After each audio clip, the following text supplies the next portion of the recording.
Hey, Bashar. And a you good day. I love that. The measure of your success is by being you as much as you possibly can. Yes. That just feels so good. Thank you. Yes, it does. I have a question. The last event that I was at, the hybrid races, I had an experience where I felt like somebody else was in my body. It almost lasted. Nope. Okay. That's not possible. So, You fill you up. okay. There is no room for anyone in you but you. What you're experiencing is a shift in your own frequency that allows you to experience yourself as a different being Okay. than you are used to experiencing yourself as. Okay. It's still you, it's just a different expression of you, a different level of you. It's another aspect of you. Okay. So I got really tired. I had to take a nap at the break. I felt. Sometimes that happens when new energy comes in that you're not used to handling. You need to take it more easily. You need to absorb it with your physical mind out of the way. Okay. And then I had a hard time with my memory, and That's a good thing. okay. I love that. Tell me more about that. We have no memory at all. Zero. We simply know that we will know what we need to know when we need to know it. I know it. Memory is created in the present. Doesn't really come from the past. Yes. So sometimes, now again, not always, there can be many reasons for this, some positive, some negative. But in general, what we're talking about is the idea that when you live in the moment, you don't need memory. You will know what you need to know in that moment based on the frequency you're at that is then commensurate with the information you need at that moment. That's the way it works. Okay. And so there was a little bit of fear that came up because I actually was having a hard time driving, and I didn't recognize a few people. All right. Well, that's all right. And you know, if that happens when you're driving, you can always pull over. I eventually, because the next day it lasted, so I eventually had my friend drive us home, but I just kept feeling in and out. That's fine. It's part of the process of reorienting. Remember, to reorient to a new reality, you have to disorient from the other one. Okay. So you're just in that limbo state of reorientation, attempting to find your compass needle and which way it's pointing again. Okay. Yes? Yes. It's part of the process. It's like shifting gears. You go through neutral to go into another gear, yes? Yeah. And in neutral, for a moment, the gears are spinning free. Right. That's part of the natural process of transformation and change. Ride with it, flow with it, enjoy it while it lasts. Yes? Yes. And It's like a mini vacation. In between parallel reality experiences when they click back into gear. okay. Yes? So basically, your explanation is I was going into allowing new energies and Yes. transferring in between An parallel upgrade of realities. your own understanding of self, becoming more of who you are. Yes. But sometimes you will go through a little bit of a limbo state to allow that adjustment to click in a little bit more smoothly. Okay, so it's okay if I don't remember people. It's okay. Okay. Don't worry about it, Yeah. or you actually will know less. Yes? Right. Relax, That makes sense. and everything you need to know will come to you when it needs to. It's all right. It's all right sometimes, even with what you believe to be your best lifelong friend. I've just blanked on your name. It's all right. I'm going through a process here. It's all right. I haven't forgotten about you. I still love you. But right now, certain bits of information are simply not relevant for me to know right now. Okay. And there was I was told it was the second most powerful full moon that weekend. Was there anything that had to do with the energy, or can you speak to that? Well, again, that's a symbolic reflection of what's going on in the collective consciousness on a certain level. It's a big subject. We'll talk about that some other time. Okay. And then I really loved that you brought up the masculine and feminine archetypes. Could you expand a little bit more on each archetype and what they represent? No. Okay. Thank you, Bashar. Thank you. I love you. Our love to you as well.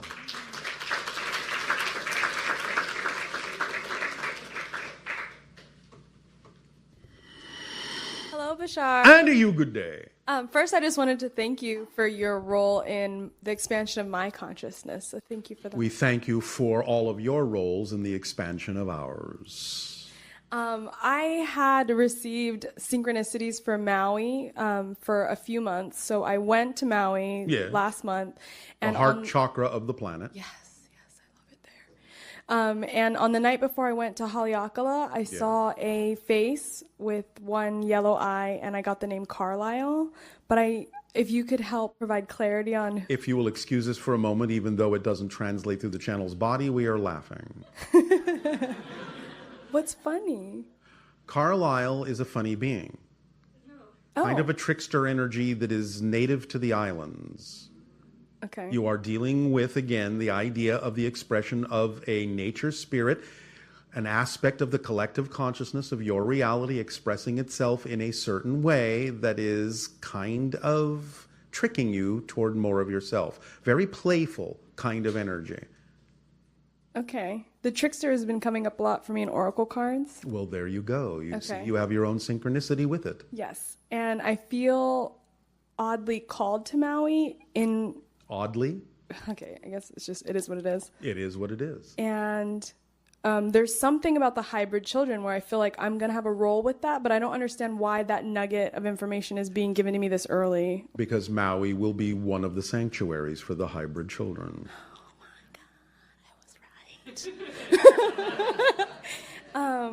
So sometimes when I'm meditating, I get faces of what I think are hybrid children. Like, Sometimes they are and sometimes they're not. okay, so is that something I'm opening up more to? Should I be connecting with them? Can't you answer that question yourself? I want to, I guess is the answer. Well, it's not about wanting to. It's about, are you doing it or aren't you doing it? I'm not currently doing it. Why not? I have many excitements at the moment, and I'm having... But you act on the one that is the highest, that you're the most capable of acting on, don't you? Are you following the formula? I am starting to, yes. All right, up to you. The idea is to act on the one that excites you the most, that you are most capable of doing something about. If there are more than one that seem to have equal capability to act on, then it doesn't really matter which one you choose, because the self-guiding principle that's built into it will turn you around to the other one if that one isn't the correct one for you at that moment. I agree with that. I understand that. Well, I I'm feel glad that. you agree with the instruction manual of existence. I think everything's going good, and that's it. Thank you. You are welcome.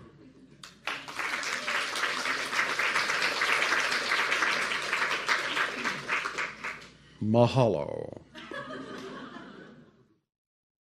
Many, many, many in the years to come, because of the splitting of the parallel realities and the subsequent side effects on Earth, will move to Maui.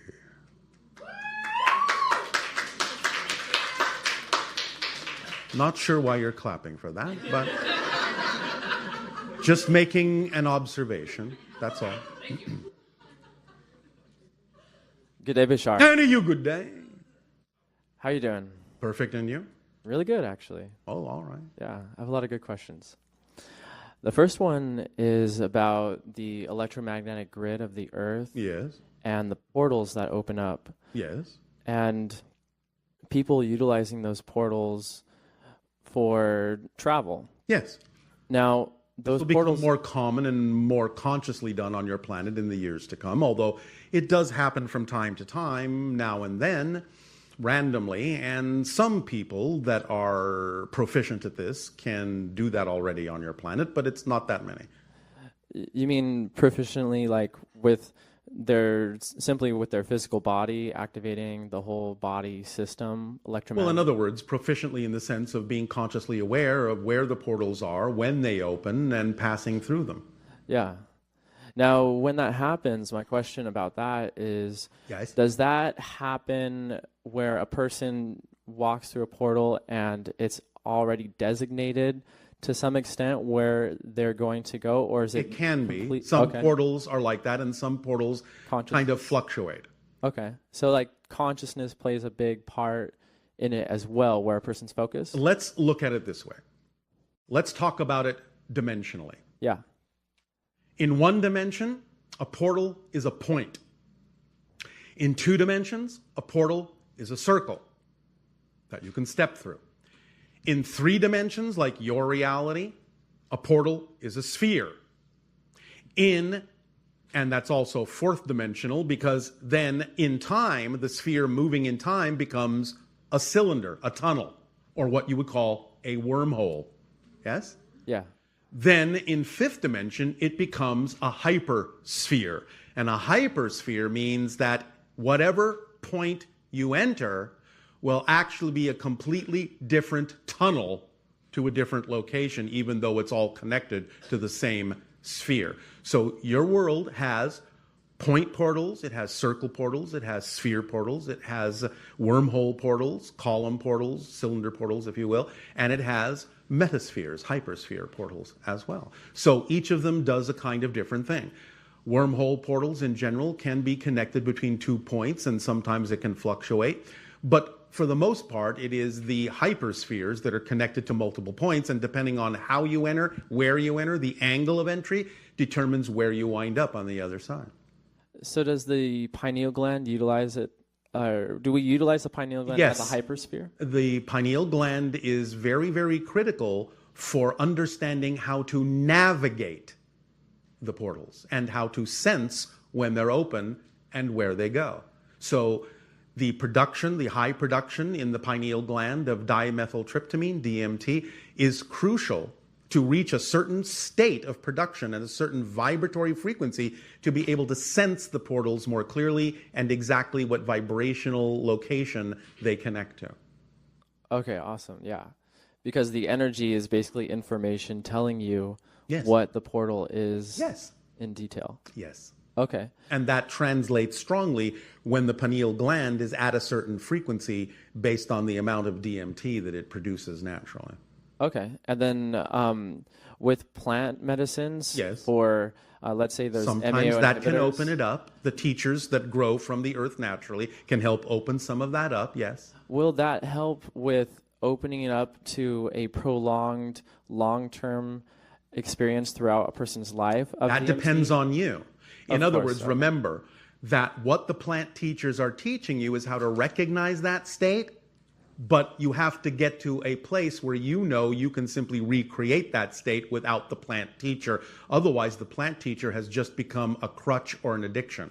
Right, because I feel that deep breathing actually activates the DMT more yes, than it does. anything else I've ever experienced. It is with one of the plants. reasons why, this is not something that the channel did consciously, it's one of the reasons why when you experience the idea of this state of our connection with the channel, you hear the breathing change. Yeah. It's actually pumping up the production of DMT, so it gives the channel's body more ability for us to utilize it in piercing into different dimensional realms to extract the information that we give to you. All right, awesome. It makes the channel a better translation device, a better telephone, in a sense, Okay, and a better switchboard. all right. I have another question. Yes. About, you're talking about the hybrid children Yes. having certain locations on the earth Yes. to help with the Evolution of your Evolution of planet the into planet. the sixth hybrid race, yes. Now, what about other aspects that we've been doing on Earth with our underground bases, our underwater bases, like Pine Gap and underwater bases in Guam area and Yes, stuff like what that? about them? Well, there's a lot of extraterrestrial interaction there, so there is Yes. a sense of meshing with humanity, but it's There in a is, different but there way. are also a number of different agendas going on. That's true. Yeah. So because we are doing that, but in a different way with different agendas, Yes. is there any way of bringing that more to the surface, or is that going to be too much for the collective? It will eventually come out, but understand also that the different agendas are representative of different parallel realities that will have different experiences. Okay. And then I have another question about how you guys track time or create calendars. Yeah, because on Earth we actually track time and create don't. calendars and stuff. We don't. So is it more of We operate on pure synchronism Okay, so it's more like subjective instead of objective of like because it is great- always subjective. Okay. Objectivity, in a sense, is your projected illusion, but it's a subjective point of view of objectivity. Okay, so it's kind of like like the ancient tribes around the planet, some of them had calendars, but they saw every day as a celebration. Yes, in a sense, you could put it that way. But again, pure synchronism allows us to simply know that we will be where we need to be, exactly when we need to be there, interacting with exactly who we need to interact with at that exact precise moment. We don't have to plan it. Okay. It just happens. Because we are all operating on synchronism. We're all operating in the now. Because everything happens now. But it happens in different versions of now. And by being our true selves, we automatically chart our course through all the different versions of now, and we wind up exactly where we need to be now. Does that help? Yeah.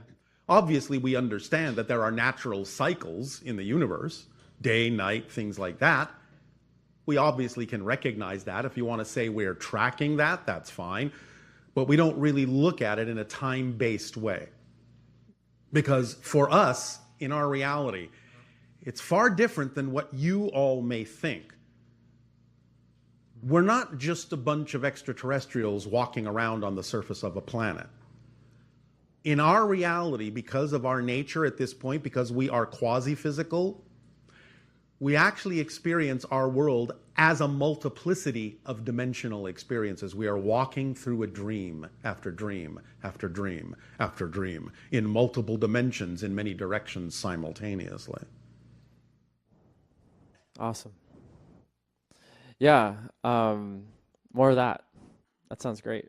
By following the formula, that's what happens eventually. All right. Thank you, Bashar. You are welcome. Yes. Good day to you.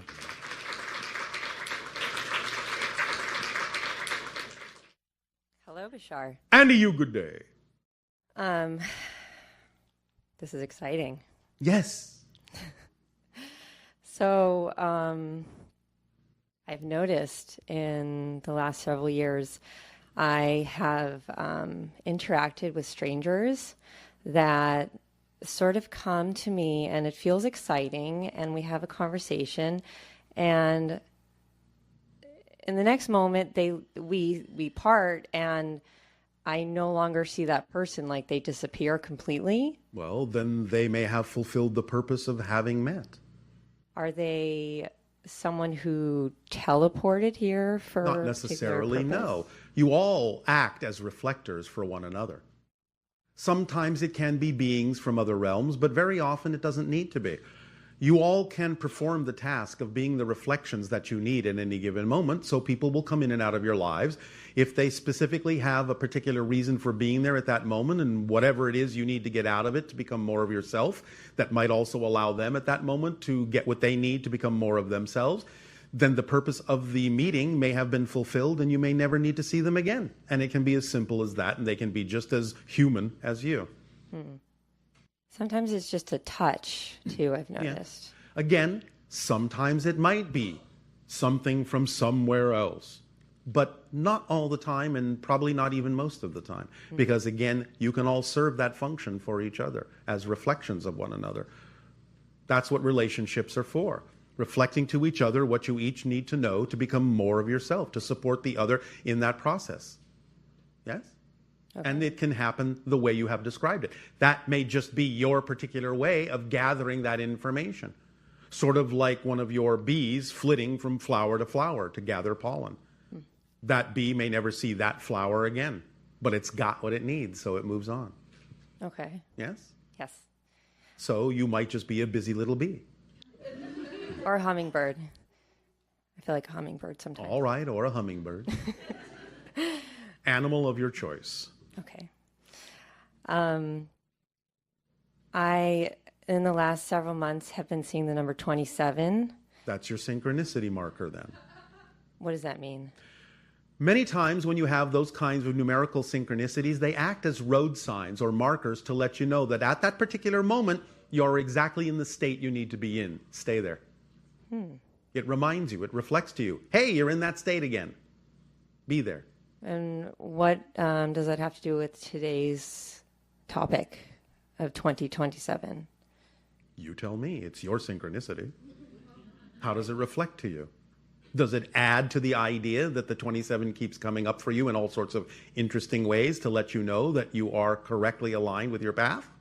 And that Yes. you are exactly where you need to be? Yes, Then you have your answer. that makes sense. Yes, it does. That's why I said it.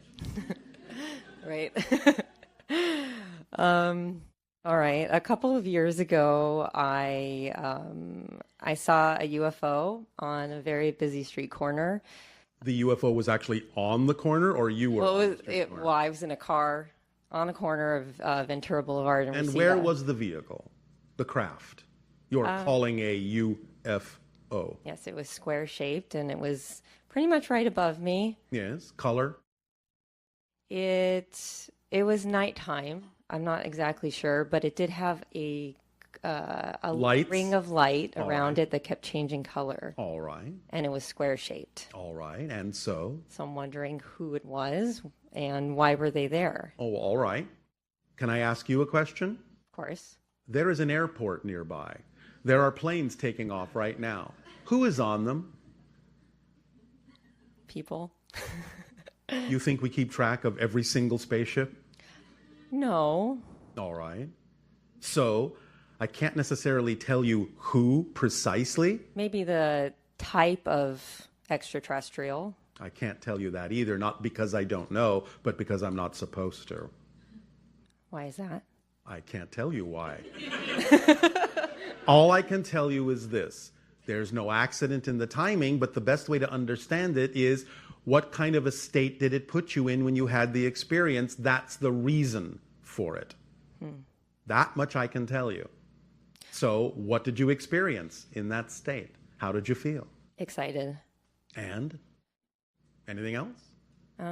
Did you feel more connected to Yes. realities beyond yourself? Yes, absolutely. Then that's a signal and a marker for you that that feeling, anytime you remember what that felt like, even if it doesn't feel the same again, you're in that state, and therefore come from that state in all the actions that you take. That's what will serve you best.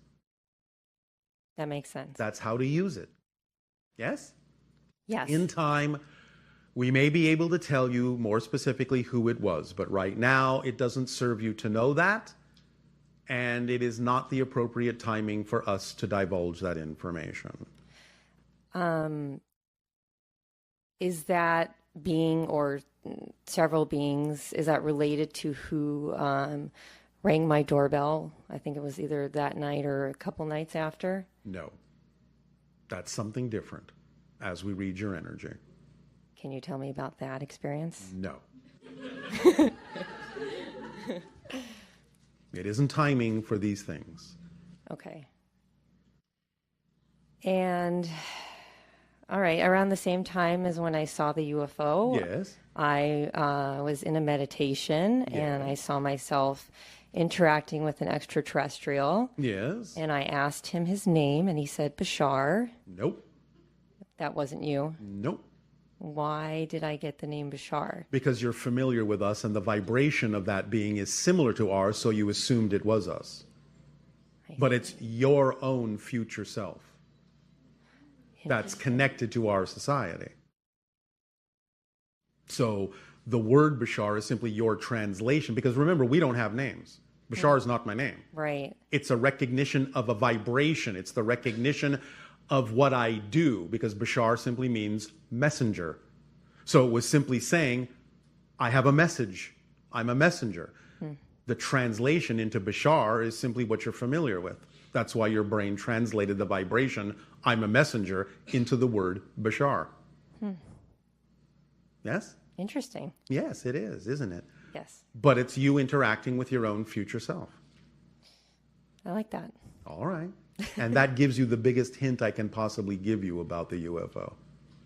Okay. Thank you. You're welcome. Now, fly away, little hummingbird.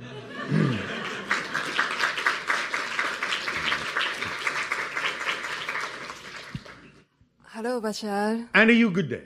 Such a pleasure to communicate with you. And for us as well to communicate with you. Thank you.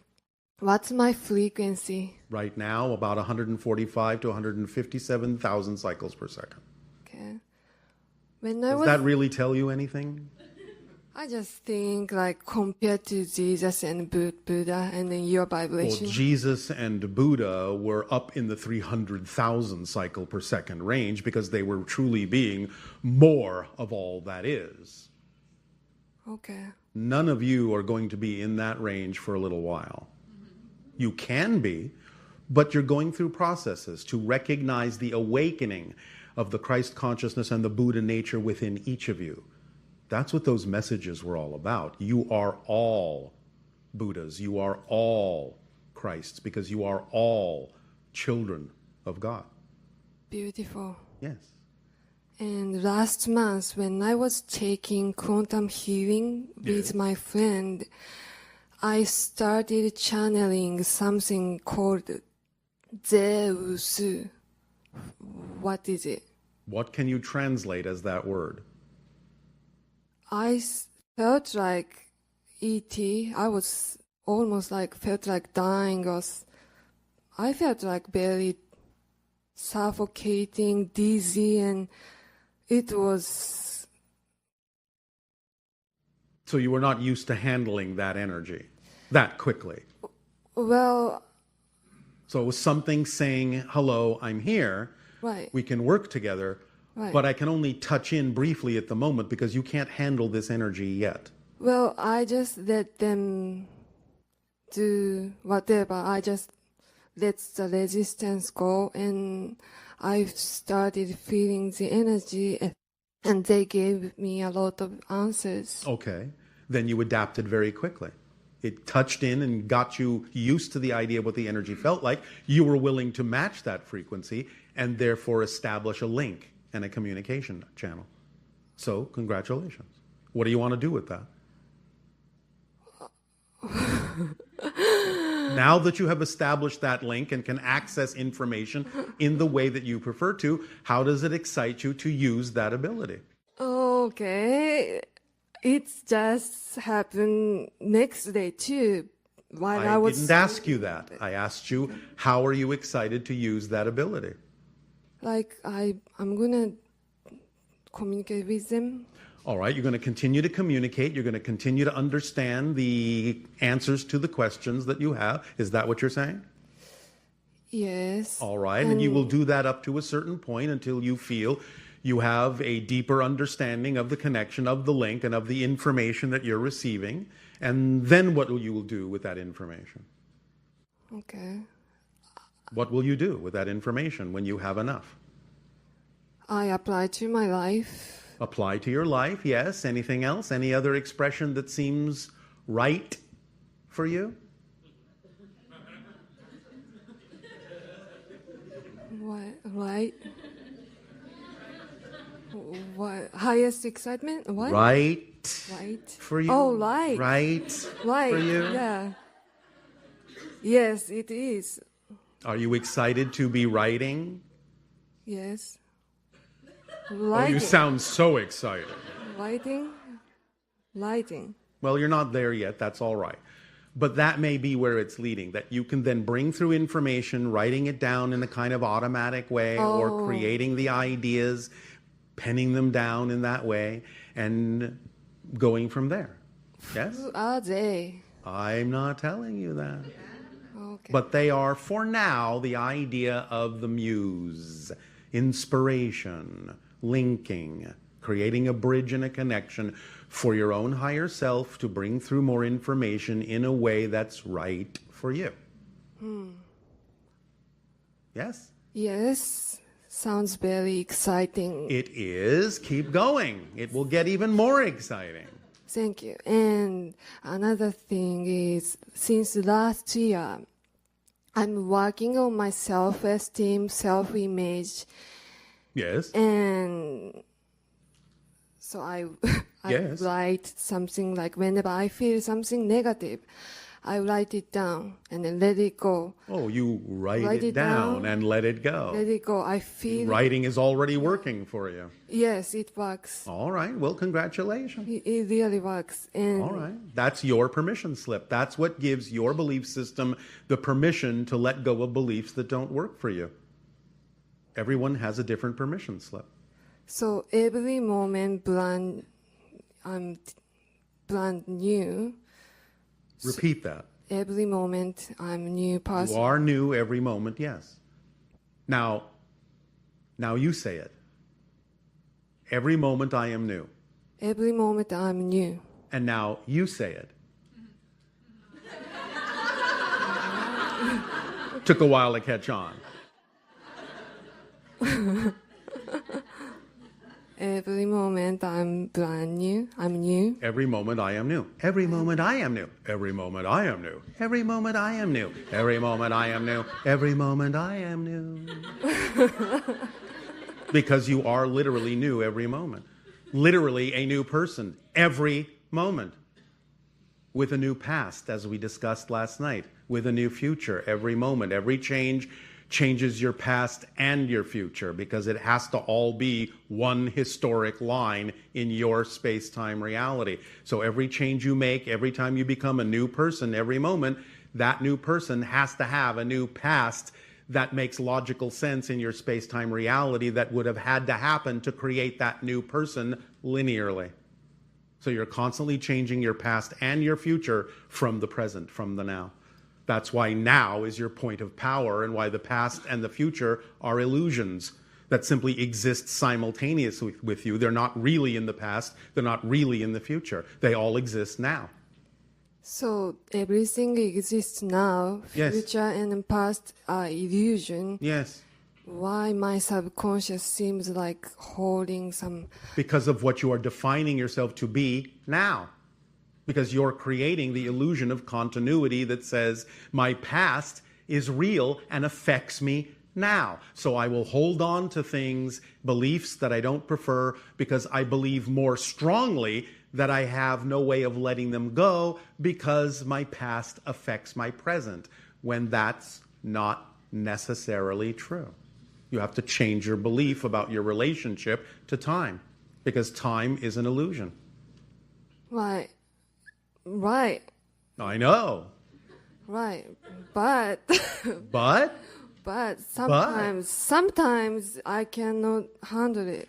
yes, you can. It's just that you have a belief that you can't. Remember, negative beliefs don't want you to let them go.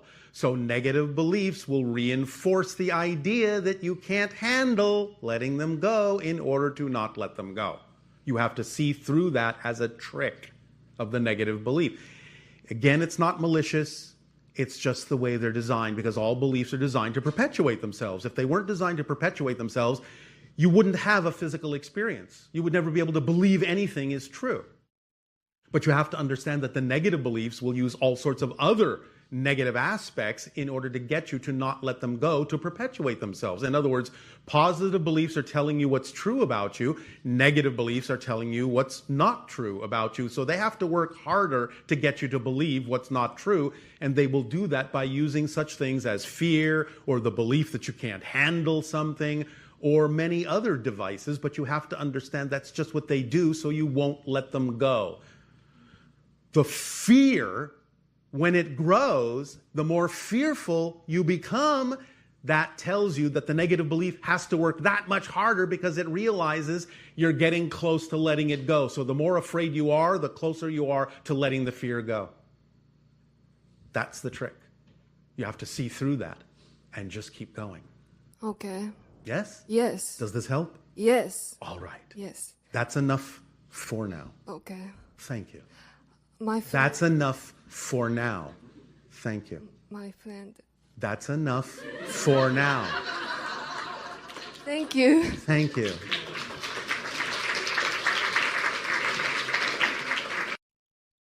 And good day to you. Good day to you. Thank you. Okay, I had a question. It seems pretty crazy now that I'm up here. Crazy questions are the ones we love. All right. When I was really young, I was playing. You mean like yesterday? Definitely not yesterday. I was in 3rd, 4th grade somewhere. Yes. And I was playing in the sandbox. Yes. And I saw what I feel like a little flying saucer. It was like really small, like the size of like a sequin on like a garment, that type of. All right. Yes. And then I looked up and I put my hands up for some reason. And then I saw it fly into my fingernail. Yes. And then my finger started hurting really bad, but I can't remember if it was just like if I'm really remembering it or if. Well, in a sense, it's a connection. It's an information and energy download. In a sense, it's kind of like information to help orient you at that time, to help you remember more of who you truly are, what your path is in life, the themes you've chosen to explore. It's not literally what you would call a flying saucer, but the idea of a mote of information delivered to you so that you can absorb it, allow yourself to process it, allow it to be expanding within your consciousness, applying it in your reality. In many ways, those kinds of deliveries, those kinds of information downloads have brought you to where you are today. In other words, you already knew that you would be accessing those kinds of things, that those kinds of gifts would be given to you as they're given to all of you, to bring you to this conversation and beyond so that you can see the continuity of the path you've created in that way. But it also lets you know you always have help.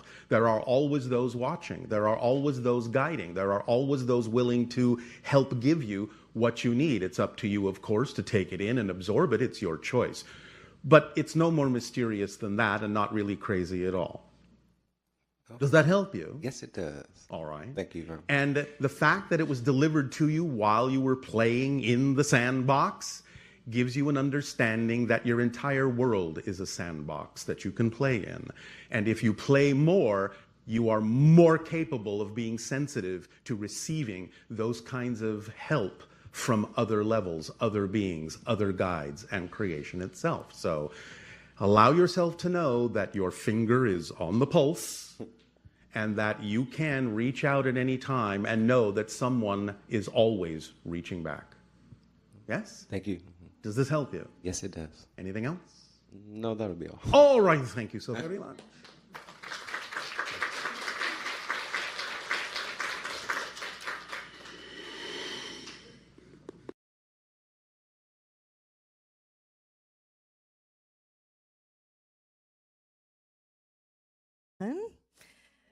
Morning. Welcome to our Oakland event with Bashar. I'm April Rochelle from Bashar Communications, and it's my pleasure to welcome you all to this day of contact with Bashar, and not only all the people in the room, but all the people who are joining us from all around the planet on Ustream and teleconference. So it's really our pleasure to come back here and connect with everyone and have another opportunity to experience all the wonderful information shared by Bashar. Today's session is entitled Going Gamma. And as many of you probably know, gamma is a brain frequency state. And Darryl demonstrates that state when he's channeling. And anytime you're truly following your passion and in your highest state of excitement, you're also connecting in with that gamma state. So today, Bashar is going to share a little bit more information about it, and then he's going to give us a type of permission slip to help us access the gamma state by doing a special guided meditation that he's creating as we speak. So it should be a very exciting journey for us into the higher vibrational energy states of gamma. And so I'm so happy so many of you came and can enjoy this experience.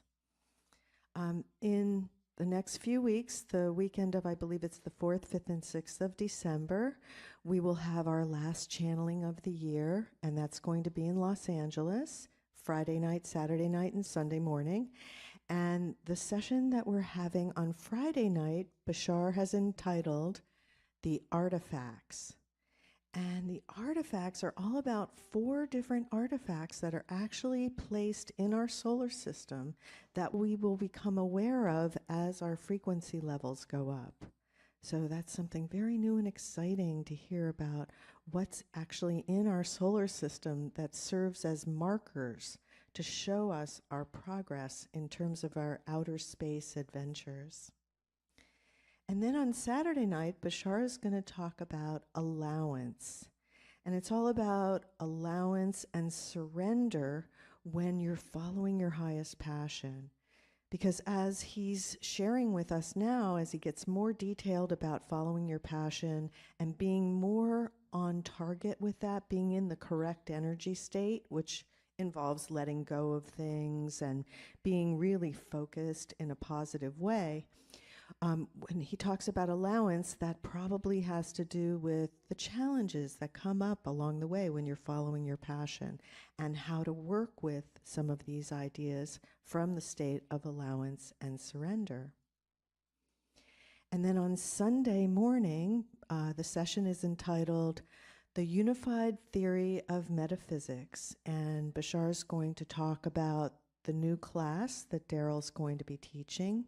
That's based on the book, A Unified Theory of Metaphysics, and possibly is, the beginning of a series of classes that will be developed that will allow you to go deeper into the Bashar information and really learn how to apply it to your specific circumstances in life so that you truly get the best benefit from the information.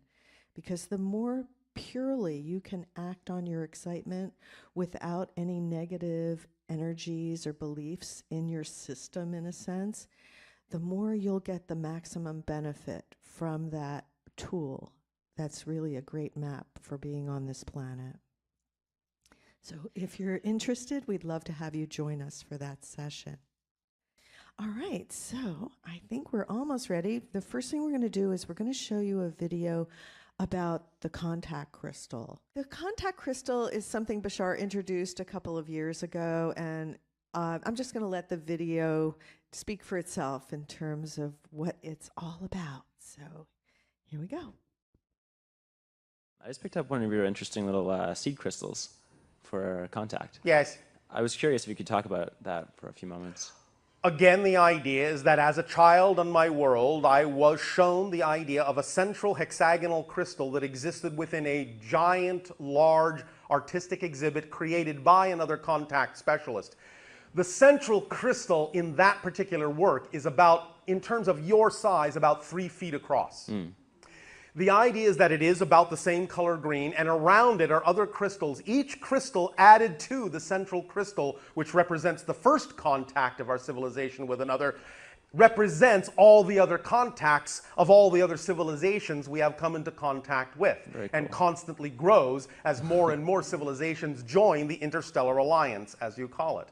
But the idea is that that central crystal is the seed crystal that carries the vibration of contact itself and is representative of my family lineage along with other family lineages that are also steeped into the idea of being contact specialists. So not only does the idea specifically of that crystal carry the vibration, generally speaking, that is conducive to contact with other civilizations, that particular vibration is also very specifically connected to our world and my family. Very nice. So, that is our way of welcoming you all to the family.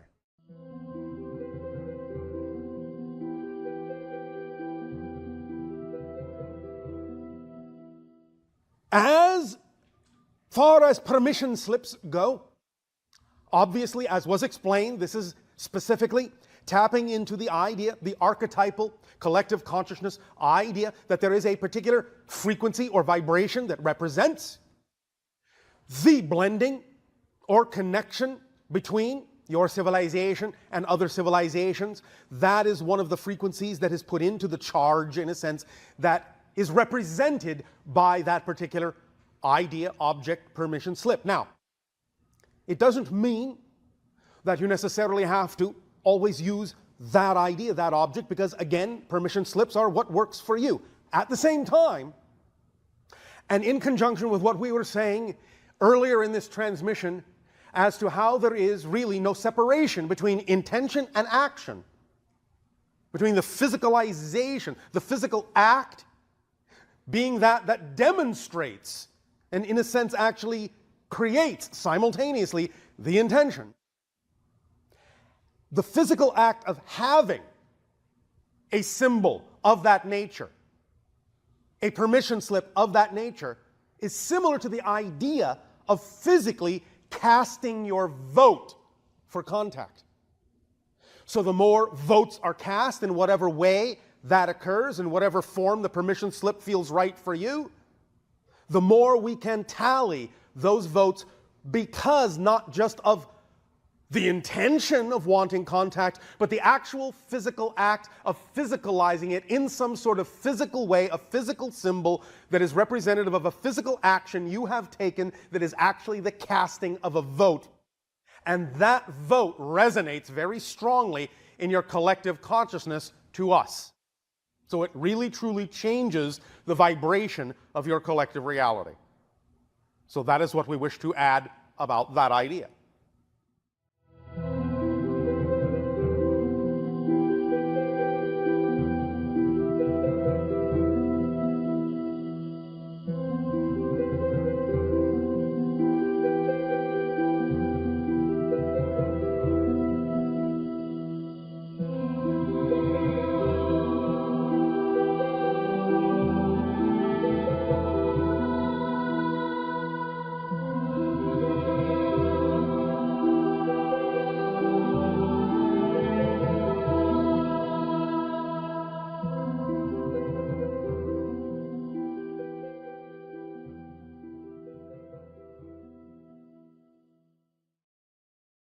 And so the next thing we're going to show you is a little bit about our dolphin and whale workshops that are coming up. The dolphin workshop is in February, and the whale workshop is in 2017. And that's in the Dominican Republic, but I'll tell you about that in a second. The first one is our cetacean transformation workshop, which is a 7-day, well, it starts on Sunday, it ends on Saturday, and Bashar created a series of guided meditations designed to take you deep into your psyche and deep into the abyss of your consciousness. And you swim with dolphins for 5 days, and we look for big animals to swim with, like pilot whales and things like that. And this is a little bit of what it's like to attend a cetacean transformation workshop.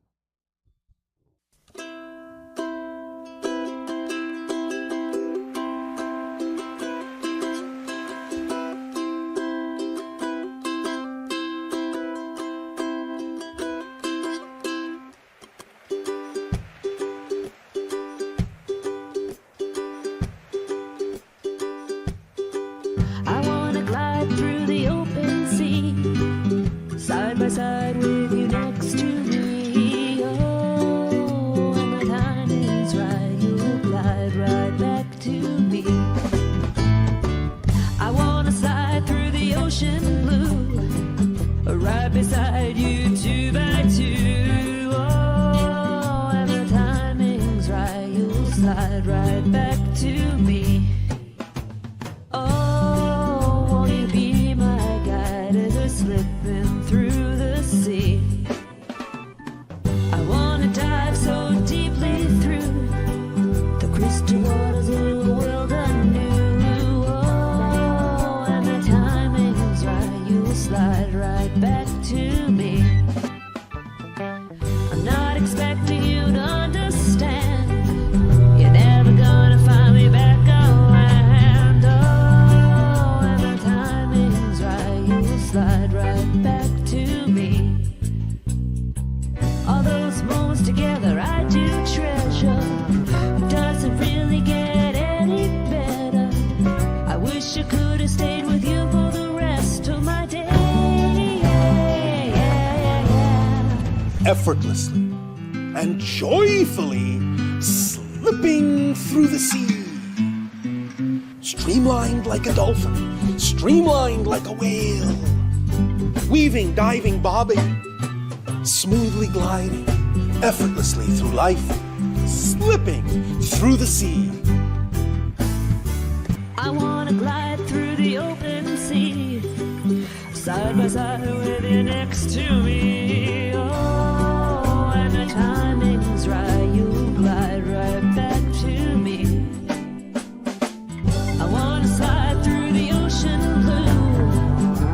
beside you, 2 by 2.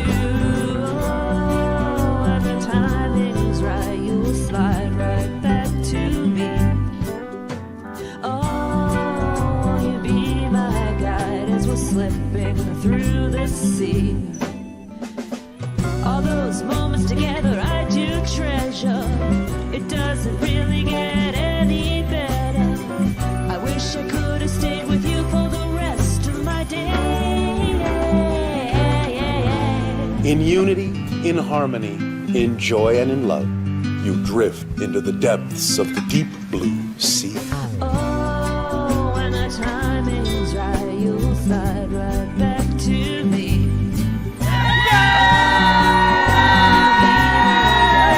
Slipping through the sea.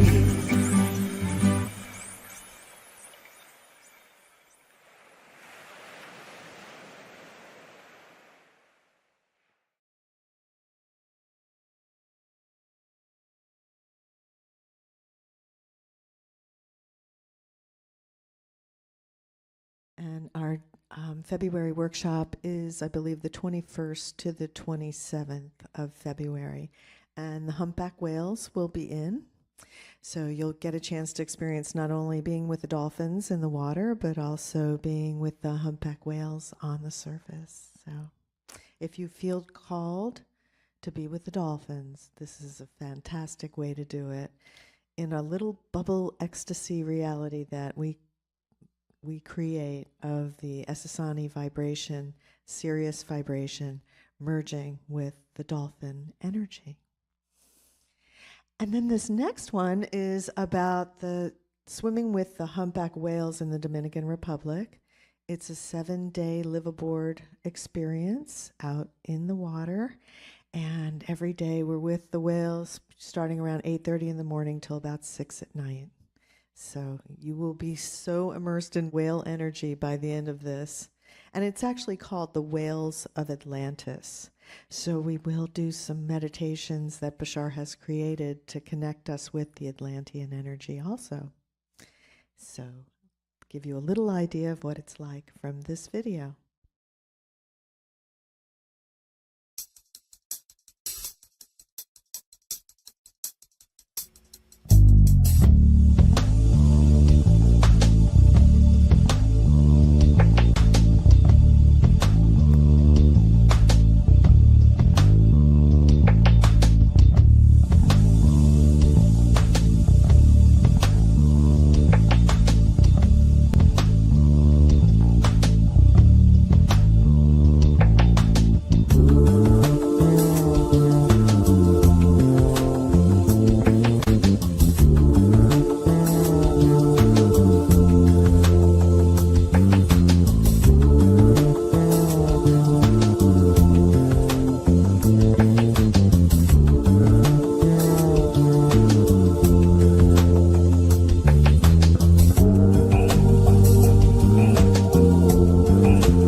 So yeah, it actually is pretty amazing to be in the water with a 40-foot animal like that.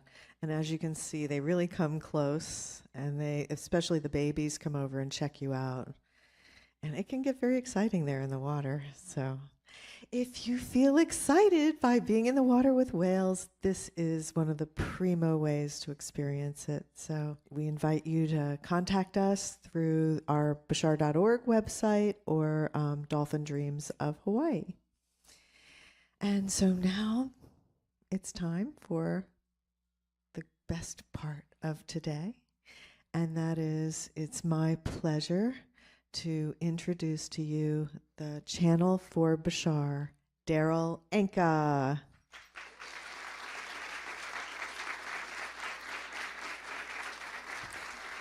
Hi, Darryl. All right, well, just want to once again thank both Darryl and Bashar for creating this permission slip and this doorway to the next level of consciousness, to the gamma state, where all your dreams come true.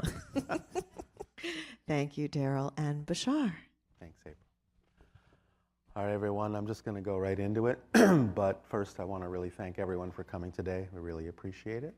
Have fun, and I will see you later. Bye-bye.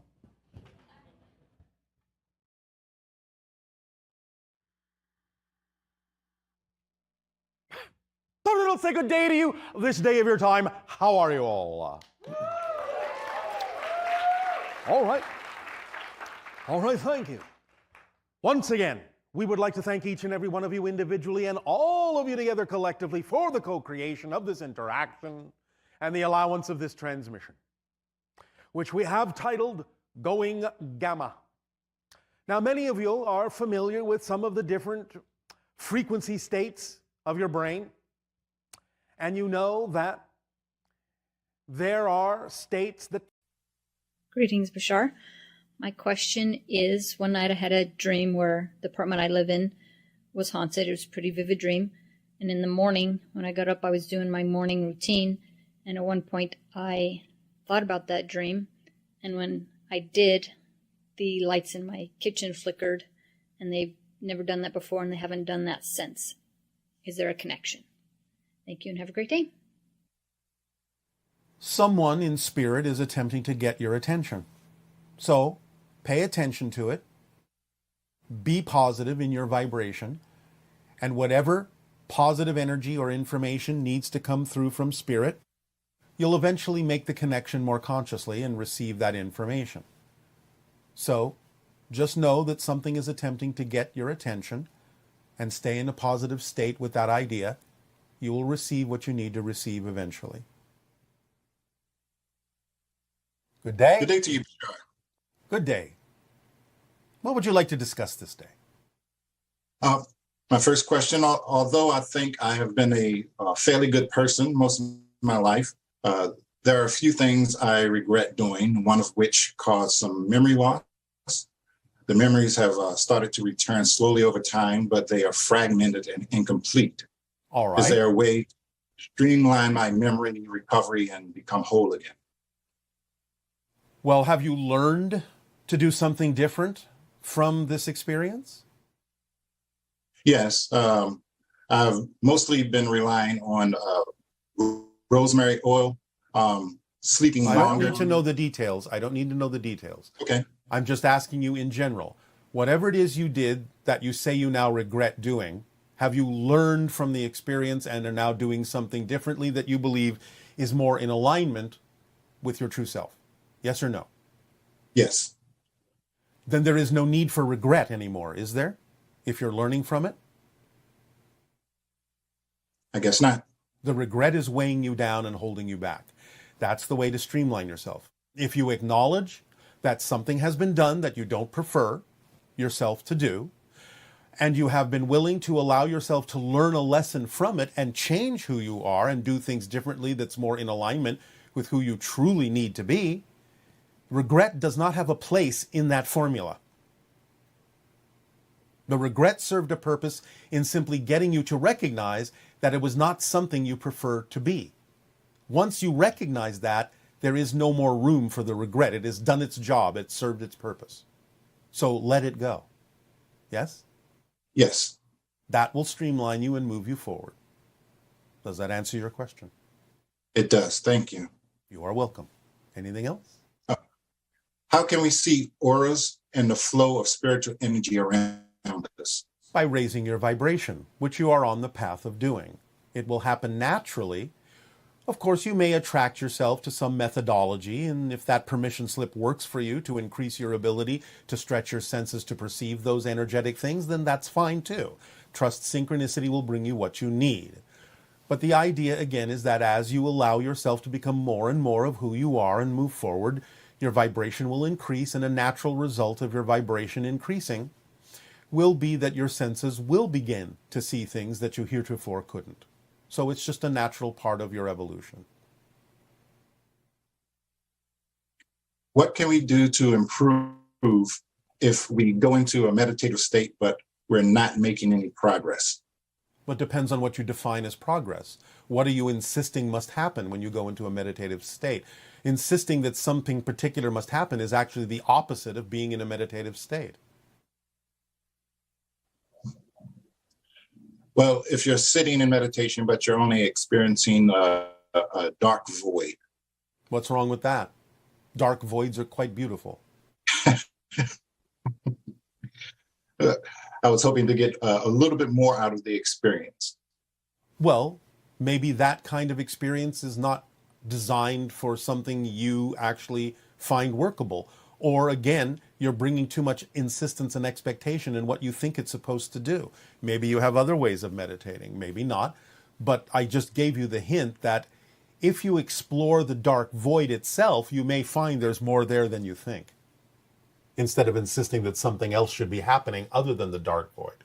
Maybe the dark void is exactly where all the information you seek lies. Think about the dark void in a different way. Define it in a different way, and maybe it will surprise you as to how much the dark void actually contains. But don't be insistent about it. That's exactly the opposite of the state of meditation. Okay. Remember, there are active meditations too. Are you acting on your highest excitement as often as you possibly can? Hesitation usually means no. Right. That's exactly what I was going to say, no. So why not? I'm not. Why not? What's holding you back from doing so? Fear of the unknown, most likely. Why do you fear the unknown? The only thing you'll ever discover in the unknown is more of yourself. I'll take that under consideration, Bashar. You may take it under consideration for as long or short as you wish. What's the best way to consistently contact the angelic realm? Do you have a way that you prefer to open up to the idea of the angelic realm? What does your imagination and creativity conjure for you when you think of making contact with the angelic realm?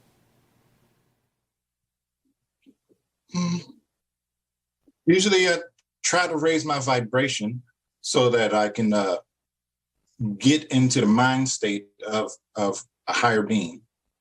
All right, but don't make it so difficult when you say try to raise your vibration. When you open up to the idea, the very thought, the very concept of connecting to the angelic realm, how does that idea feel to you? Great. I mean, I feel good when I'm trying to do so. All right. So understand, it's not about trying to do so. When you feel good by just simply conceptualizing doing that, you are raising your vibration. Because understand the trick.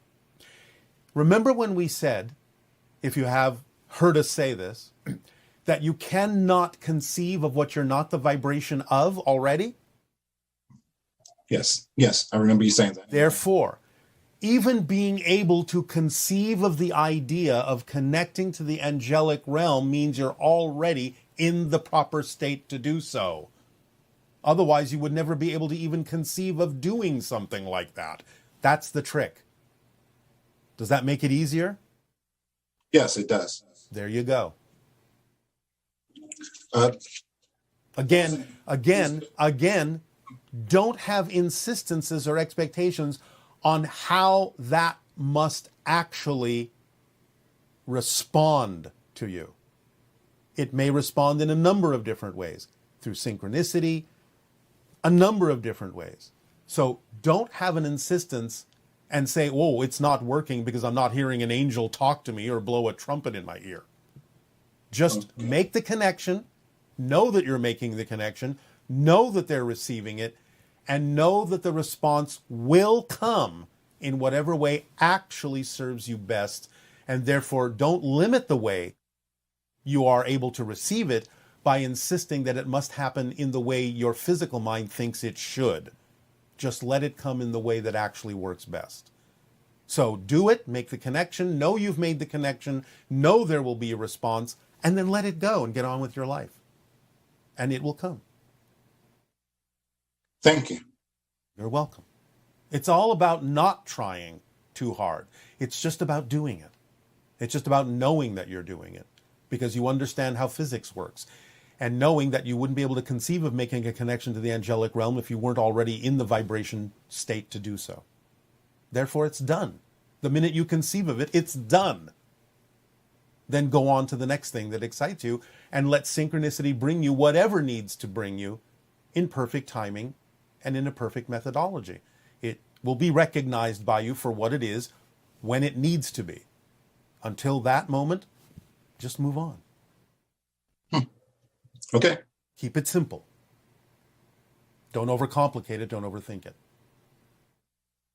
Thank you. You're welcome. Will that help? Yeah, it does. Thank you. All right. There was an incident in the Barney and Betty Hill alien abduction case where an alien being put his hands over a book and was able to absorb the knowledge within it. Are we capable of the same thing? Absolutely. Remember, information is available anywhere and everywhere. You just have to resonate at the same frequency as the information that you seek. And it's exactly the same idea that we just explained to you about the idea of making contact with the angelic realm. Just know that the very concept itself contains the vibration you need to be at. And then just let the information come when it needs to come. You don't always need every single piece of a book. You will get what you need.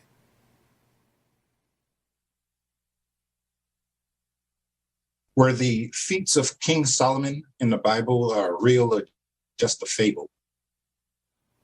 Some of them are real, some of them are misinterpretations, some of them are for the idea of making a point. Okay. And with your species, do you have a concept of marriage? Not in the way that you do. Our entire society considers itself to be married to everyone else. Oh, that's impressive. If you say so. It's just who we are. And as of right now, are you happy? Always. I am never not happy. And how do you maintain that level of happiness? Why would I choose anything else? That's the answer. What reasons would I create for myself to choose anything but happiness?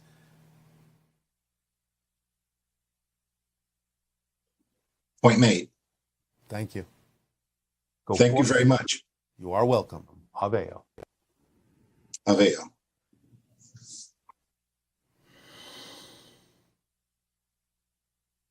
Hi, Bashar. It's my understanding that I'm a precursor being. If this is true, it would also appear that I came here for the purpose of creating, inventing a communications tool. My question is this true? Was my major purpose to create this tool?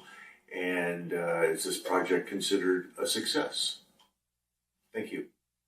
It may be one of your purposes. Now, you have a misunderstanding about the term precursor. Precursors are not from Earth. They are hybrid beings that may arrive from time to time on Earth and walk among you to see if you can actually perceive the difference between them and a typical human. You are not a precursor in that context. But you are part, like many people, of the evolution of humanity who may have come through to create certain things that can help accelerate that. The idea of communication devices is one way in which many people who are part of the evolutionary acceleration may assist in that acceleration and evolutionary path. But you are not technically a precursor. It is Victoria, and it's wonderful to meet with you. And you as well, Moon Pie. I have a couple things that I'd like to talk to you about. Yes. The first is I have found a place that I have landed, per se, so I have moved to. Which is? I am very close to Joshua Tree at this time. All right. Yes. And I'm starting to get to know the place a little bit better. Joshua Tree will transform you into someone else, into another aspect of your being. Right. I feel that. And it's funny because this is one of the, I never expected to land here. So it is different. But that's okay. And I'm still learning the land. And I was wondering if you had anything that you would recommend checking out in the park while I am here. One moment.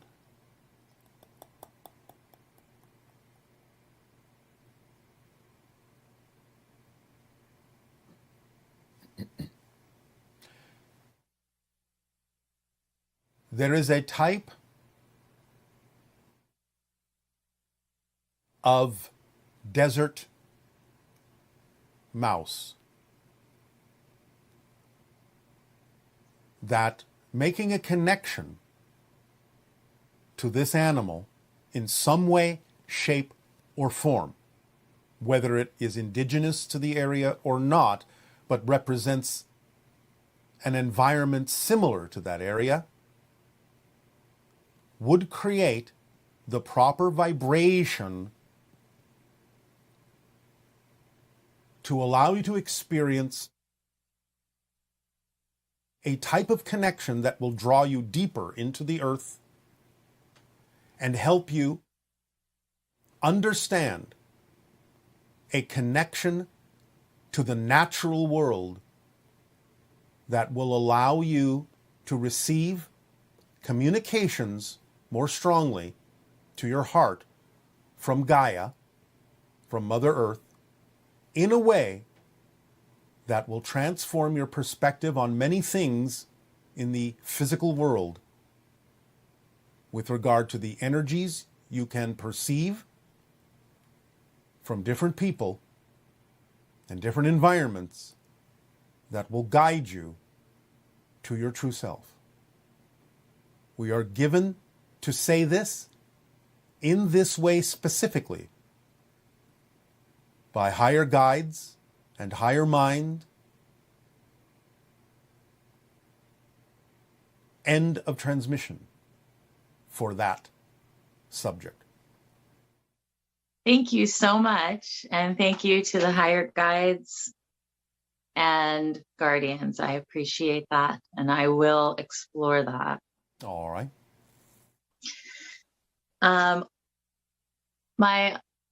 Also, as you know, the Day of the Dead, Halloween, All Saints Day has passed, and All Souls. And All Souls, yes, thank you. And for this day, I did like a ceremonial altar, like for my ancestors. Yes. Very simple, but I was contemplating, honoring their memory and their life. And I was thinking about how like more have passed on to spirit now, and how I know we're all connected, but it shifts my perspective on life in certain ways and the future. How so? Well, I feel like seeing their lives and then reflecting like on my life, and I'm like, okay, as I'm passing and living life, what essence am I leaving upon the planet? Yes. And that's just, it's become more important and more like of a focal point to me. Yes, this is one of the reasons why it was recommended to get in touch with that particular small desert mouse.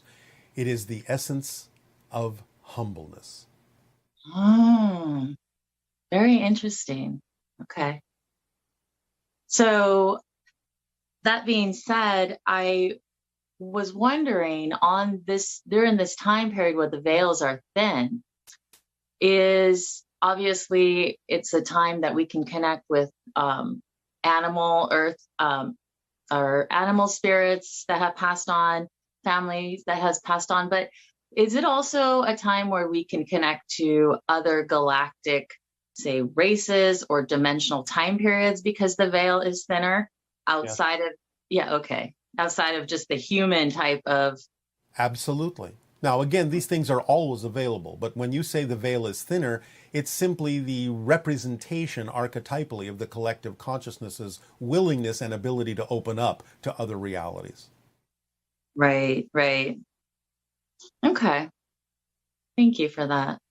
The willingness to open up to other realities. The willingness to open up to other realities. Take that into your dreams and see what blossoms when you plant that seed. I will. And it's funny because you mentioned dreams, and I haven't been remembering my dreams lately, and I feel the need to remember them more. So when you get back to being your true self in your true heart and your true core vibration, you will. Thank you, Bashar. I truly appreciate you and all of you. Our deep appreciation for you as well. Good day, Moon Pie. Good day.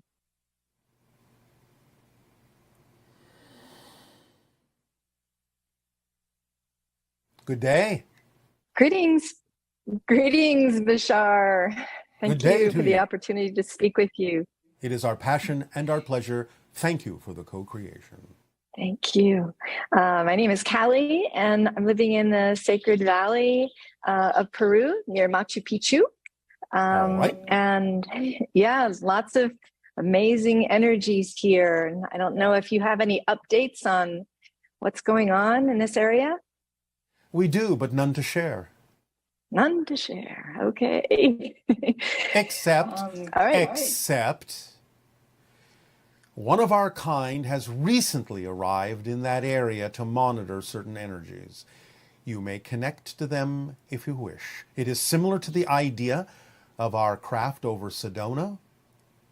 Another of our species has arrived over that area of Peru for a variety of reasons we will not go into, but you may connect to their vibration if you wish. Wow. Okay. I've done a lot of work in Machu Picchu at the Templo de Condor, the Condor Temple, and had a lot of visions there years ago. And it's actually what brought me to live in Peru after the once the pandemic started. And I'm wondering, is that Machu Picchu is so close by? We're in the last town before Machu Picchu, and the train leaves from here. So we're very much a portal. And I'm wondering, do you suggest that I do some more work in Machu Picchu, or that perhaps they're coming there? As we said, you may connect to another member of our society in that area who has recently arrived. Wonderful. Okay. Thank you. My next question, the 51% rule that you talked about recently. I've been called Pollyanna by many people because I tend to put a positive spin on things all the time and find the teachings and everything. And when you shared the 51% rule, I felt really validated and kind of fed my ego a bit. And I'm just wondering if you can give us any tips on how to stay in that place. Because sometimes I definitely slip. Why would you leave it? When you slip, it's a choice to leave. What reasons do you give yourself in your belief system that should be your choice? Ah, well, because I've been told not to negate the negative, and it seems like it's You don't negate the negative by knowing that it's there. You become more aware of its existence. The idea is that you simply make a choice to experience it in a positive way. I'm not saying that you call the negative a positive thing. You recognize it for what it is energetically. But you use it to your advantage by remaining in a positive state. That's very different than being naive. Okay. Okay. All right. Well, like I said, it kind of fed my ego quite a bit. The 51%, once I was validated in my Pollyanna-ness. So that's something that I need to work with as well. Feeling that I'm better than others when I do stay positive. Yes, you are not better than others. You are simply making different choices that are more in alignment with who you truly are. But again, it's not out of naivete. If you understand how things work, you'll become even more aware of the negativity. It's just that you will have no reason to choose it. Okay, very good. That's helpful. Thinking of yourself as better than others is a choice of negativity. Absolutely. It's an ego temptation every once in a while that I realize is not healthy. So it's a negative ego. Negative ego. Yeah. It's not ego. Absolutely. Ego keeps you focused in physical reality in its natural state. There is nothing negative about the concept of the ego because it's doing a job, keeping you focused in physical reality, since physical reality isn't real. You need some sort of framework, like the ego, to allow you to stay focused in something that is a simple projection of your consciousness and knowing that it isn't really real. So the ego has a job, but it's not the negative ego. The negative ego is when you tell the ego that it's the sole controller and it's better than anything else and it determines everything. That's not its job. It's not designed to do that. But if you make it think that it is, then you wind up with the negative ego. Okay. Wow, that's good to keep in mind. Thank you.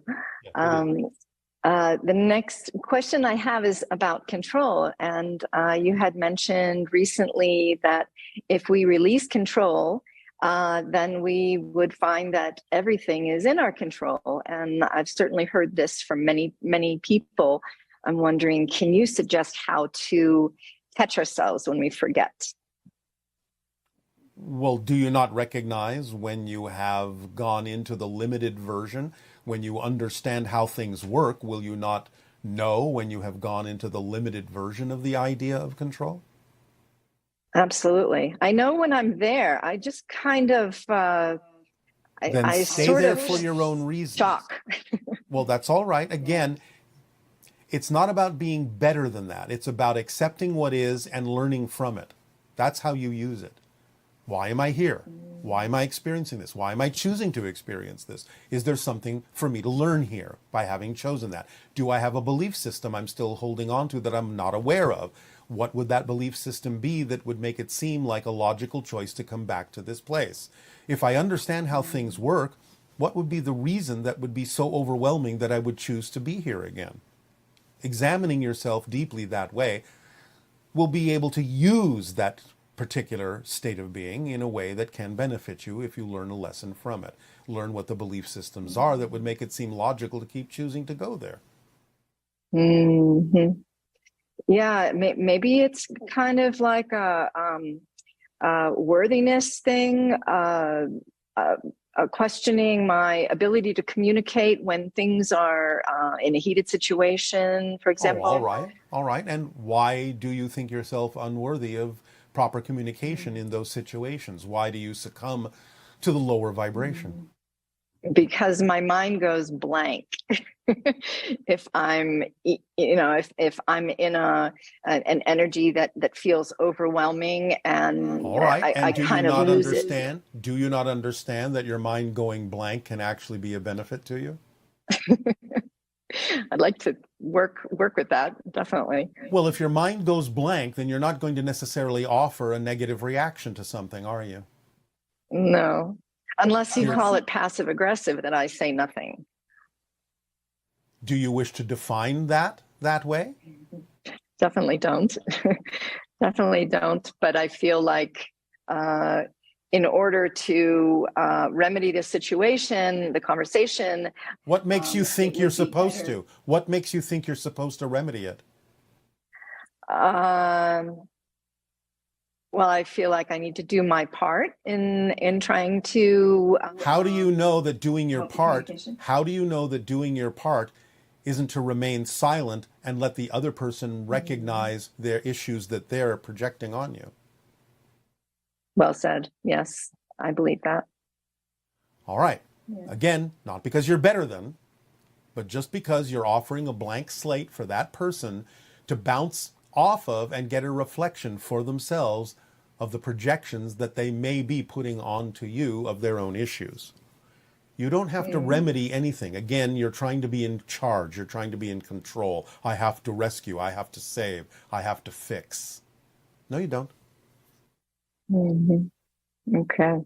And when you relax into that state of it being okay to go blank, you will come out of it more likely than not with the perfect response that gives them the opportunity to face the issues that they are going through.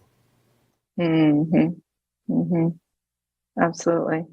Yeah. Silence can be very helpful to kind of recalibrate things. And if nothing else, after the silence, you can perhaps even make a suggestion to the other person. Is that what you really wished to say? Mm-hmm. Is that what you really wished to say? I'm giving you an opportunity to rethink what you just said and decide if that's what you really wish to say. If it is, that's fine. But I'm giving you an opportunity to decide whether you would like to communicate something differently at this particular moment. And it is the blankness that would allow you to do that, allow you to come up with that kind of a response. Mm-hmm. Mm-hmm. Does that help? Just dropping into presence and dropping into Yes. My higher self in that silence definitely opens the opportunity for Because right you communication, would know. for good communication. Yes, because you would know that when people communicate harshly, it's usually not representative of what they actually wish to talk about. It's usually just something on the surface that's a cover for their fear of facing the issue at hand. And if you give them the chance, if you give them the opportunity to rethink it, many of them will. Right. Wow. That's helpful. Thank you. All right. Thank you. Thank you very much. Thank you. Appreciate your time. Pleasant Thank you. dreams. Thank you for applauding yourselves. Hello again. And to you, good day once again. I'm still putting puzzle pieces together. Are you having a good time? Yeah. What is the picture beginning to look like? It's very big. Oh, well you are. Very big. All of you are very big. Sometimes I feel very big. Very big. And then sometimes I feel not so big. Not so big. I was sitting with my art the other day, and when I do my work, I space out. You space in. I space in. Yes. That's true. And my eyes tend to blur. Yes. Because I work with my hands, and I only need to check it every once in a while with my eyes. Yes. So my vision is blurry a lot. Yes. And where else are you looking? What dimensions are you looking into? Well, I can't name them. Well, what are you feeling? What are you experiencing? Magic. Yes. So, this is natural. What of it? How do you want to use that magic? How do you want to express that magic? Those are the questions. Well, I do express it. Yes. I'm getting off here. I beg your pardon. Off my track here. Oh, all right. That's not really I'm trying possible, to work but I in more than understand one what you question. 'Cause I know we're supposed to Why don't you keep it simple? Perhaps that's part of the problem. Keep it simple. Keep it simple. You are making this too complex. Okay. When when I was doing the work the other day, Yes. And I get very preoccupied with my inner space. Yes. These little flashes kept surfacing. Yes. And it was like my life was passing before my eyes. Yes.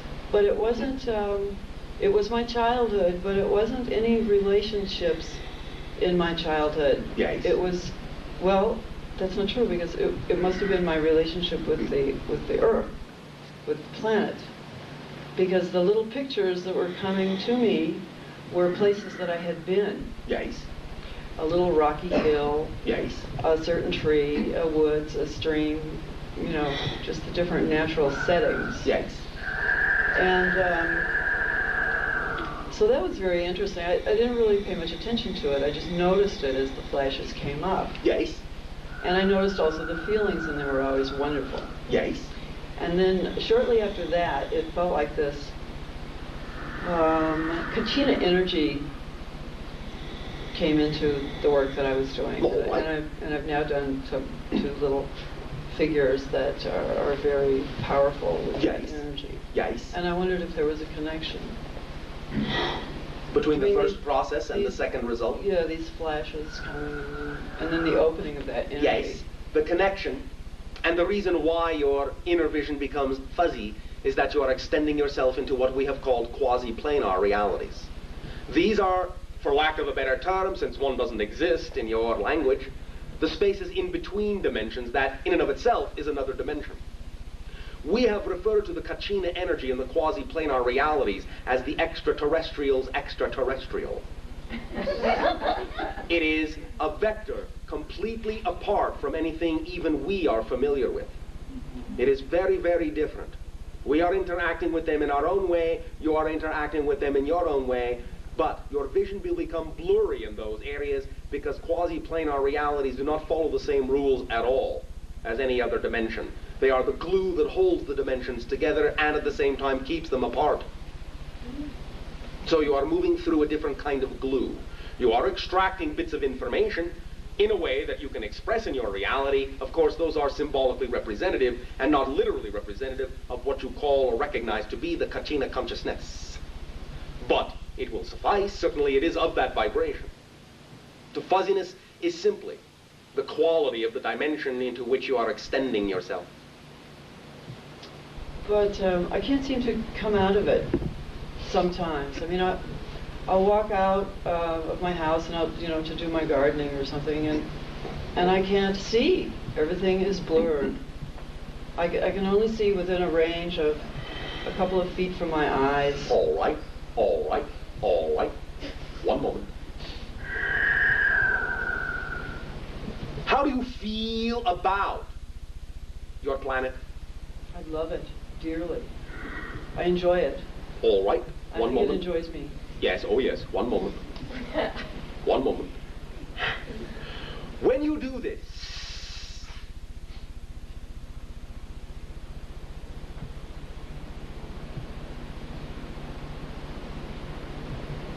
have three things ready. Three things ready for your emergence from that zone. Every time you go in to that space, when you come out, have already there a bowl of salt, a bowl of earth, and a bowl of water. You follow me so far? Mm-hmm. Yes, I do. All right. When you come out, take the salt and rub a little bit on your third eye. You understand the spot? Yes. Just gently, gently, gently. Thinking of how the earth supports you, how it feeds you. Take some of the earth, rub it on your temples, continuing to feel the nurturing energy of the earth, grounding you, anchoring you. Take the water and touch it to your lips. How it refreshes you, how it clarifies and purifies you. Take a deep breath of air, how it energizes you, how it crystallizes you, how it expands you. Those 4 things do, and see if there is some assistance in your reorientation back into your earth dimension after exploring the quasi-planar realities. All right? Okay. Anything else?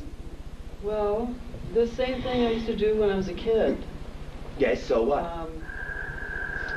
Well, I don't know. I guess I connected it somehow with those childhood flashes. Yes. Well, as a child, you were, in a sense, as all children are, very sensitive to those other dimensions and frequencies. You have experienced this for quite some time, and you have other connections to this in other lives, in other dimensions. You are, to some degree, yourself in between dimensionalities. You love the earth, but you are not fully of the earth. Yeah, this I know. Yes. Well, that is all right. Yes. Yes. That is all right. Do you find this discomforting? Well, yes, because I enjoy my vision. Yes. And it has been clear up until a few years ago, and it keeps getting worse and worse and worse. And yes. And I think, well, and it feels like the clearer my inner vision gets, the yes. worse my eyes get. In actual fact, it is the other way around.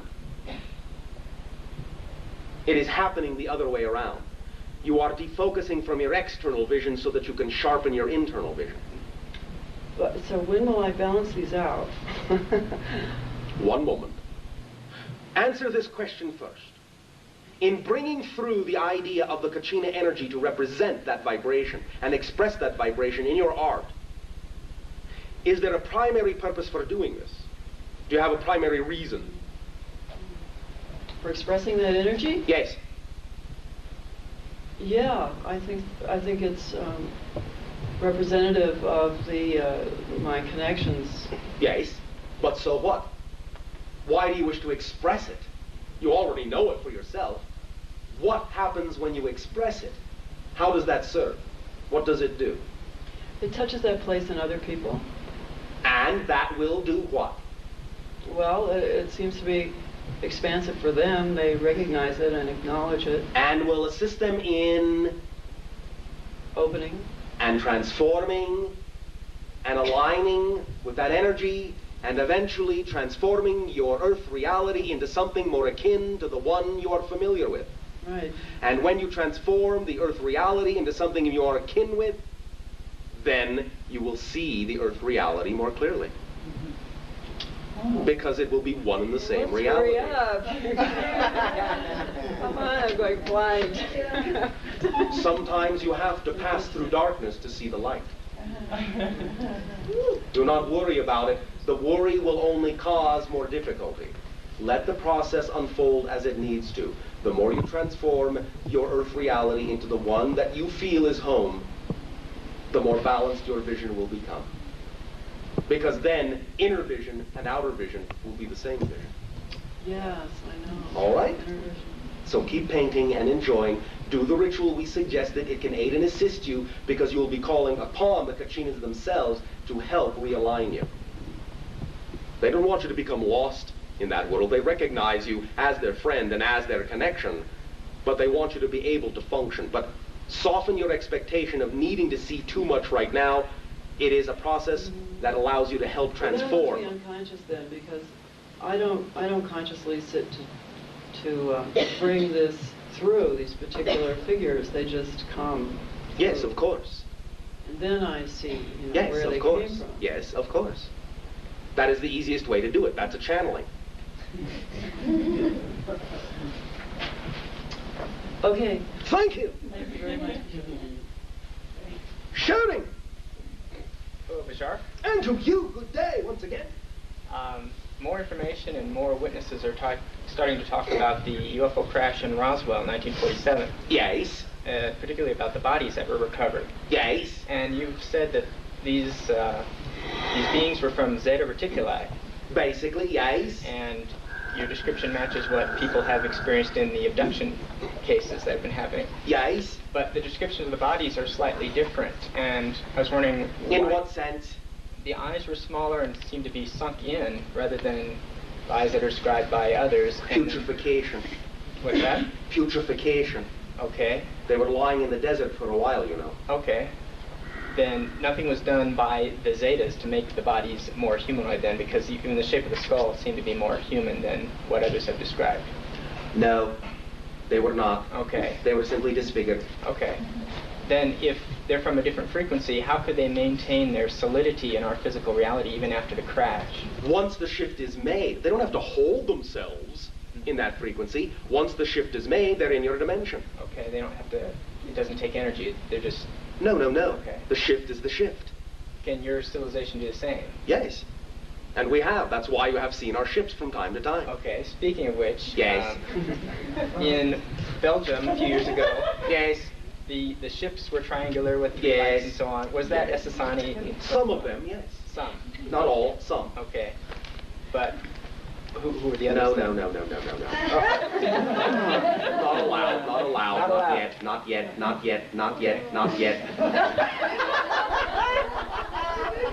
Although I will tell you this, because I know how much you like puzzles. You already have delivered by us in various encounters, in various exchanges of this nature, in various sessions, you already have enough information from us to figure out who the other ones are. Oh, no. Okay. I'll take that challenge. Thank you. Thank you. You can also let your friend help you with that. Thank you. Yes, all right. Thank you very much. Sharing. Hello, Bashar. And to you, good day. Oh, big sigh. Well, I have so many questions, but You also have many answers. yeah, I do. That's All true. right. What do you wish to discuss? Okay. Well, I'm just wondering, there's all these pictures in my head that are like a lot of fear that I've had in my life. About what? Just really, just a lot of different things. Name one. The one that is most feared. Okay. An image comes to my mind about 20 years ago when I used to smoke pot sometimes, marijuana. We understand. We did not think you meant kitchen utensils. And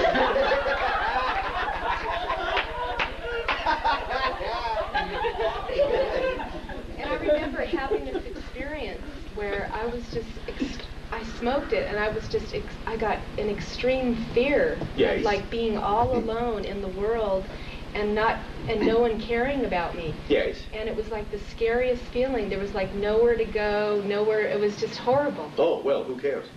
I know. Just kidding.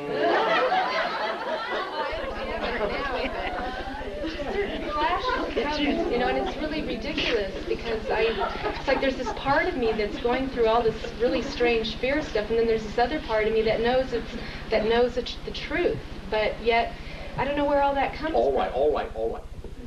Remember, as you expand your consciousness, you will become more aware of the negative possibilities at the same time you become more aware of the positive ones. So you will fill your repertoire, your library, your card file with flashes of all sorts of potential negative ways to experience any particular step or stage you may be considering or pondering or be aware of at any given moment, just as much as you'll be able to think of the positive side. So in creating certain experiences in your past, and in gathering yourself back together now, in literally remembering yourself, you will scan all the potential ways you could choose to either react or respond to any given concept that now plays out in your consciousness.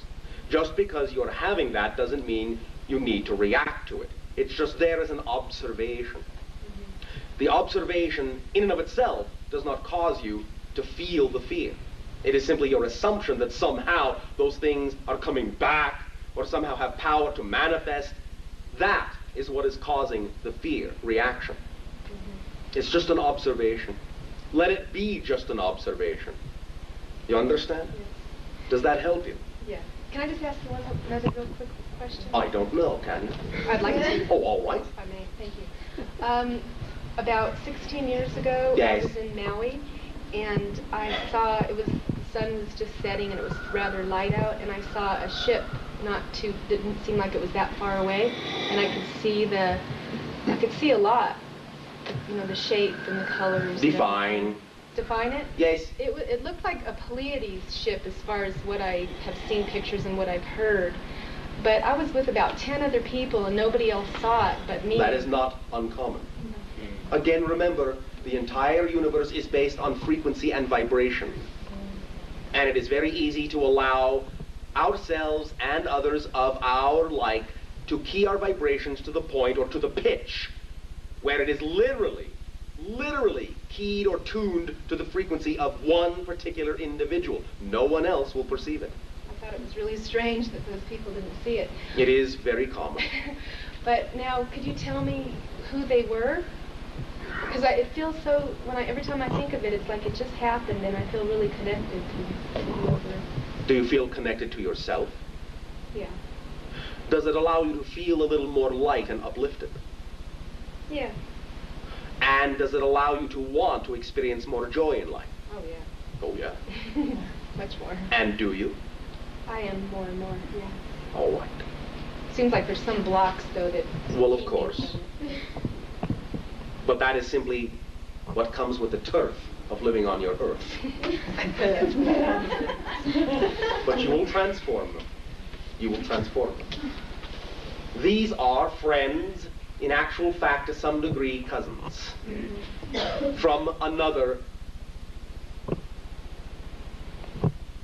experience going on at the same time in another part of your soul. You understand? Yes. And they are, in that sense, letting you know that you are loved, letting you know that the connection still exists, has never been broken.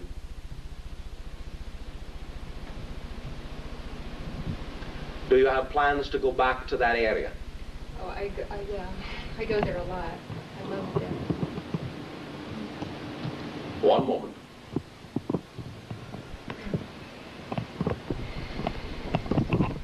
You are going to have a very strong connection in 97.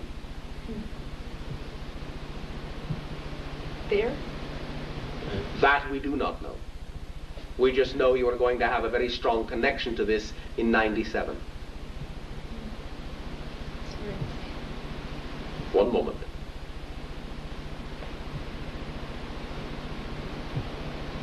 How do you feel about children?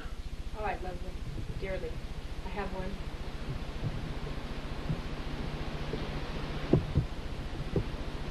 Is there something that you wish to do with children? Everything. I love them. How do you wish to interact with them?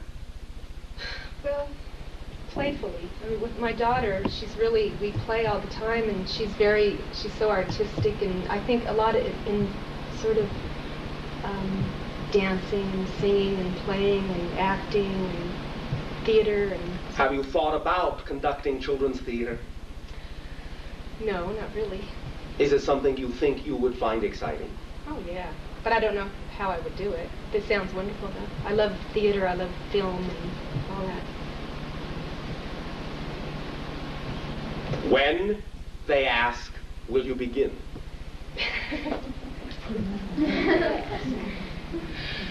Well, I'm open to doing it now. Do you have in your imagination any kind of indication whatsoever as to how to take the first step?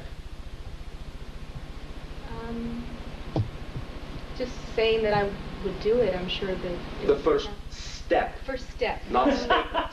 Step.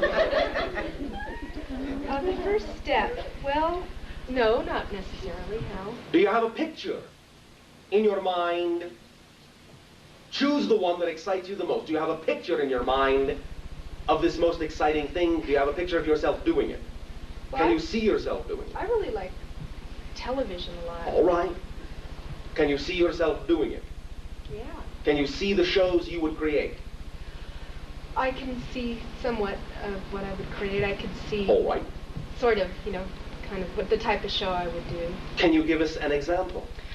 Yeah, kind of like, it could even be like things of Sesame Street and Mr. Rogers. But, just sort of like that. Not exactly, but that kind of fun things with children and doing things and learning and stuff. That's what I see. Do you see anything else? Oh, just music, and... All right, something else will occur to you. It's right on the threshold of your consciousness, but you're not letting it through. But that's all right. That's all right. You can't tell me? No. Because it is not our duty to influence you. Well, see, that's what I mean. It's like I've got some kind of block that... No, you don't. You just think you do. How do I start then? Dive into the block. Dive into it. This is one of the lessons you could create on your show. How to dive into the block and explore it and find out what's there, what it's composed of, what it has to offer, what lessons are there to be learned.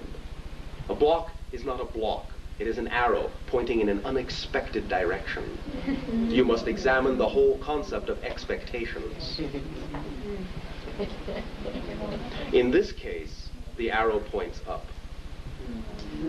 That is the only clue they will let me give you. Oh, all right. Oh, please. Can I give her one more clue? Just one. Oh, please. Maybe if you make your face really sad. Maybe if you pout a little bit. Stick your bottom lip way out. Let it quiver. Let it quiver for effect. Please. They don't think you sound sincere. I'm not an actress. That's not what I'm supposed to be. Please.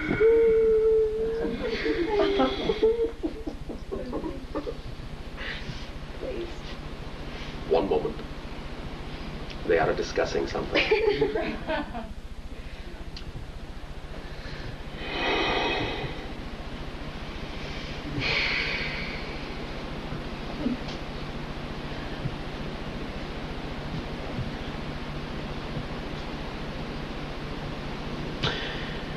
If a child were given a ship such as you saw, ask them what they would do with it.